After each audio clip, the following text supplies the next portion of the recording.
ادع إلى سبيل ربك بالحكمة والموعظة الحسنة وجادلهم بالتي هي أحسن إن ربك هو أعلم بمن ضل عن سبيله. الحمد لله رب العالمين والصلاة والسلام على أشرف الأنبياء والمرسلين نبينا محمد وعلى آله وصحبه أجمعين. Assalamu alaikum wa rahmatullahi wa barakatuh, brothers and sisters in Islam. May Allah subhanahu wa ta'ala shower us with His mercy and with His blessings this morning of Saturday, February 16th, 2019, in which we are gathered to discuss the great hadith of Zara, hadith or the narration which Aisha radiallahu anha narrates about 11 women and their husbands and how they lived with their husbands, what were the experiences with their husbands, and spousal interaction between husbands and wives. So in our previous lectures, we covered about 7 of the women's different narrations about their husbands, and today we're going to cover maybe the 8th woman's narrative about her husband, and then move on to possibly the 9th woman's narrative. So in this narration, Aisha radiallahu anha, she says that the 8th woman, she said, Zawji al-massa massa arnab wa rihu rihu zarnab. Aisha, she said, Zawji al-massu massa al-arnab wa rihu rihu zarnab. She said, my husband is soft to the touch, like a rabbit, and his smell is like zarnab. Zarnab is a kind of sweet-smelling grass. So this woman, this 8th woman, here she's praising her husband and describing him as one who has smooth skin, like rabbit's fur, soft and smooth. This is the meaning of arnab. And she describes his scent as a sweet-smelling grass, and his body is gentle and soft. It is not rough and tough and weathered by the sun and hard work. And she compared her husband's body to that of a smooth rabbit's fur. So why did she compare her husband and his softness to that of the fur of a rabbit? Not only to describe his physical characteristics, that his body is smooth as rabbit's fur, he has smooth skin, he has nice hair, smooth hair, but she also intended that his personality was smooth and his personality was easy, and that he was a good companion to live with. She also went on to explain his other praiseworthy traits and characteristics and compared her husband to zarnab. Zarnab is like a sweet-smelling grass, somewhat similar to the smell of a pine or an evergreen tree, and it grows in the desert areas. So she wanted to compare her husband's behavior amongst other people like that of a sweet-smelling grass, that everyone loves to smell, everyone loves to be around with, and his good manners and etiquettes give off good energy, just as the sweet-smelling grass or the scent of pine does when people come around it. Or she could have meant that her husband always uses good-smelling perfume. So she could have intended all of these meanings in her statement, but definitely her husband, his good manners, his good smell, his good reputation amongst others has a positive effect upon her. And if we notice throughout this narrative of Aisha radiallahu anha, we find that each woman used words that were somewhat in correlation with the description of their husbands. The women who described their husbands with rough, tough, or difficult traits used heavy and strong Arabic words. And the women who described their husbands with nice, easy, praiseworthy, kind traits used easy and light Arabic words. She also chose words that rhyme together, like many of the other women did as well. Here she chose the word arnab and zarnab. And these are from the types of manners that we should learn as husbands and wives. Both spouses and wives should try to have the best of appearances, the best of smells when around each other, and try to remove any foul or any bad scent that could offend or push the other individual away. Aisha radiallahu anha, she narrates about the Prophet Muhammad sallallahu alaihi wasallam that the first thing that he would do when he would enter his house was to clean his mouth, was to use the what? Use the miswak. Use the miswak on his teeth and on his tongue, so that when he entered upon Aisha, and if he kissed her, if he greeted her, she would smell nothing but goodness from the mouth of the Messenger of Allah sallallahu alaihi wasallam. This is something that men should be, and husbands specifically, should be conscious of when they enter into their homes before they go greet their wife and their families. So the Prophet Muhammad sallallahu alaihi wasallam would remove any foul smells from his mouth before entering to see his wife and family. So both spouses should practice this, both the man and the woman. So this woman here, the eighth woman, she basically is praising her husband and says that he is a good companion, and she didn't forget to mention that he smells good as well.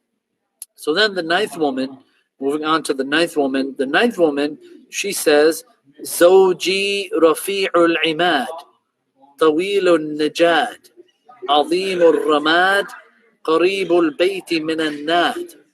Okay, she said, Zawji rafi'ul imad, tawilun najad, azimul rimad, أو رماد وقريب البيت من الناد. So the ninth woman, she said, my husband is a tall man, wearing a long strap for carrying his sword, wearing a long sheath to carry his sword. His ashes are abundant, and his house is near to the people who could easily access him or easily consult him. So here, this woman, she's describing her husband with some of the greatest traits and characteristics amongst the Arabs. Number one, she's describing her husband as someone who is tall, but his tallness is different than the tallness of other men who was described by his wife. This one is tall, but his body is in proportion.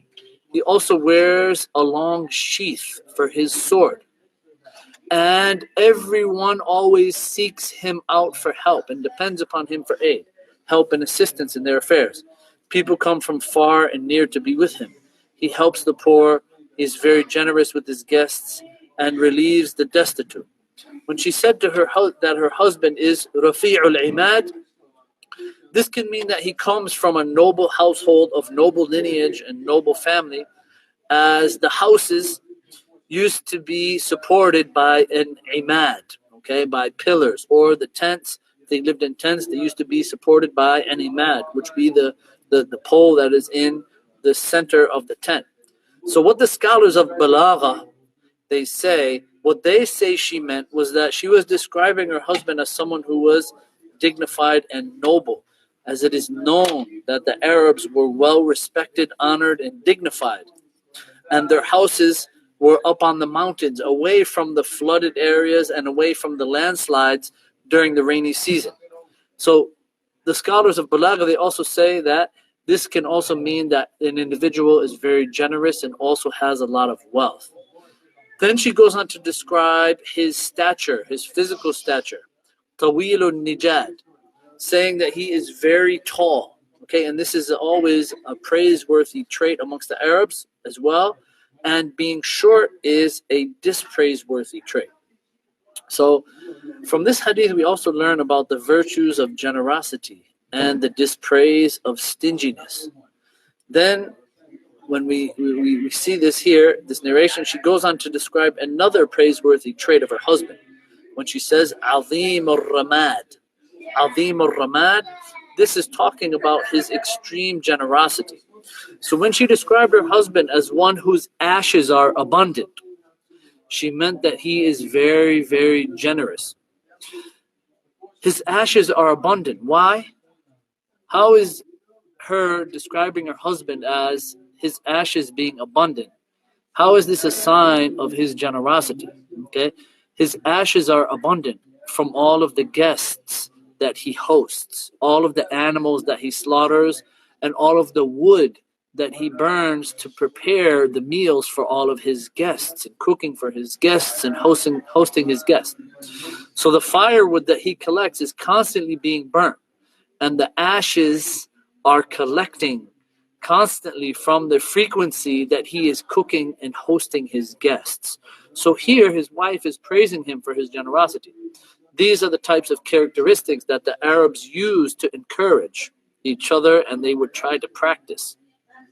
As it is well known that generosity, when you are constantly generous with people and always are described with characteristics of karam, okay, being bountiful with the people and being generous with the people, that generosity is a trait and characteristic that hides and covers up every deficiency and shortcoming. Just as stinginess and being cheap will never reveal any good deeds and always overwhelms the person's character. So the stingy person has no good deeds at all when you see somebody who is stingy and all you think about is their stinginess. And there are many verses that speak about being stingy in the Quran. From amongst them is what Allah subhanahu wa ta'ala, He says in the Quran, الَّذِينَ يَبْخَلُونَ وَيَأْمُرُونَ النَّاسَ بِالْبُخْلِ وَيَكْتُمُونَ مَا آتَاهُمُ اللَّهُ مِنْ فَضْلِهِ وَأَعْتَدْنَا لِلْكَافِرِينَ عَذَابًا مُهِينًا. Those who are stingy and enjoin other people to be stingy and conceal what Allah has given them of His bounty, we have prepared for the disbelievers a humiliating punishment. As well as many hadith that the Prophet Muhammad spoke about the stingy people. And the books of Islam, of history, of biographies are filled with mention of stingy people and their humiliating state, contrary to the generous people and those who were known for their generosity, such as Hatim al-Ta'i, who is used amongst the Arabs and in Arabic poetry as an example of generosity. On one occasion, it was narrated that he saw his son hitting a dog. So he said to his son, "Oh, my son, don't hit the dog. Because the dog, it helps us and guides our guests so that we can host them. Because the guests can see the fire being burnt or hear the dog burning." So from the stories of some stingy people of the past is that there were two men walking on one occasion. And there was a stingy man who was swimming. And he was close to drowning. So he called out, "Please help me." So one of the men said, "Give me your hand." He said, Give me your hand." So the stingy man who was drowning didn't reach out his hand. But the second man was smarter. So he said, "Take my hand." The first one said, "Give me your hand." The second one said, "Take my hand." And he didn't say, "Give me your hand," because he knew that giving things was not from the stingy person's character, even if that would lead him to death, solely because he is not used to using the word "give me." So there are many books that were authored about stinginess, about bukhul, and the stingy people.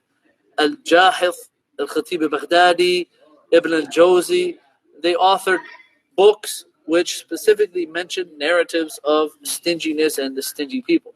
So stinginess, brothers and sisters, is a bad trait and characteristic to have and highly disliked, and especially amongst the Arabs. Just as there are those who are stingy, there are also those who are very generous, and they are known to be extremely generous.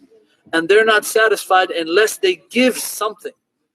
And the true value and worth of a person is measured in how much they give, not how much they take. Listen to these verses of poetry, which will translate that Umayyah ibn Abi Salt, he said about Abdullah ibn Jad'an. He said, "Should I let you know that I need something? Or should it be sufficient that you already understand what I'm talking about? When you see someone praising you or making dua for you when they meet you, the generous one already knows that the person is hinting to asking to help him. So he doesn't make the needy person ask for help. These are the characteristics of the generous. The generous people, they don't wait for the needy person to ask them because he's already known as a generous person and he doesn't hesitate to give. And with this in mind, the great Imam Sufyan ibn Uyayna, he mentioned this hadith in his book, entitled it The Supplication to Remove Hardships. The supplication when you say La ilaha illallah al-halim al-hakim, La ilaha illallah rabbul arsh al-azim, La ilaha illallah rabbus samawati wal-ardi wa rabbul arsh al-kareem. This great dua, he mentioned it in his books. And Waqi', one of the other great scholars of Islam, he said with each wording, La ilaha illallah, is to be included. So this supplication is praising of Allah and not asking Him. So why did they call it the supplication of hardships or the supplication of distress? When it was said to Sufyan ibn Uyayna, this is not a supplication, rather it is a praise of Allah. So Sufyan ibn Uyayna, he responded, he said, yes, of course it is. And then he recited those verses of poetry and said, if this is someone from the creation who is sufficed with people's praise, then what about Allah subhanahu wa ta'ala? If the servant says these words of praise to Allah and understands them, then what about Allah subhanahu wa ta'ala, the Most High? So then, in this narrative, this woman, she goes on to describe her husband as Qareebul Bayti min an-Nad. Qareebul Bayti min an-Nad, which is also an analogy used to express how generous he was. That he's easily accessible to the people. His house is close to the center of the town or the city, or close to the masjid, or close to the neighborhood. He mixes with the people. He socializes with them and interacts with them. And he meets and greets them with a smiling face, an open heart, and an open house. And he hastily invites them over so that he can host them and feed them. And it could also mean, Qareebul Bayti min an-Nad, it could also mean an analogy that describes his nobility and honorable status he has amongst his townspeople. And that if the townspeople differ in anything, then he is the one that they always refer to for guidance and direction and consultation, because he is close to all of them. So this woman here, she is praising her husband for his generosity. And from the proofs, from her description of him that he is generous, is when she said that his home is close to the places where people gather. His house is not far away in the suburbs, far away from the people, or on the outskirts of the town, where guests would not be comfortable or they would not want to be invited. Rather, his home is close to the center of town, that anyone can come and visit him anytime they like. And the closest example of this is the one whose house and residence is close to the masjid. And we want to drink some water. So the one who is closest to the masjid, we would call out to him, hey brother, can you give us some water? So this individual places himself and lives in areas where he is easily accessible to the people. So may Allah subhanahu wa ta'ala bless us from what we heard today from these two women's narratives about their husbands. And inshallah ta'ala, we will continue on finishing up this great hadith, which contains numerous benefits and endless amount of gems and teachings that we can learn to practice in our lives on a daily basis, and especially how we can deal with our spouses in our homes and with our families. So may Allah subhanahu wa ta'ala bless us from what we heard today. Jazakum Allah khair wa barakallahu feek. Assalamu alaikum wa rahmatullahi wa barakatuh.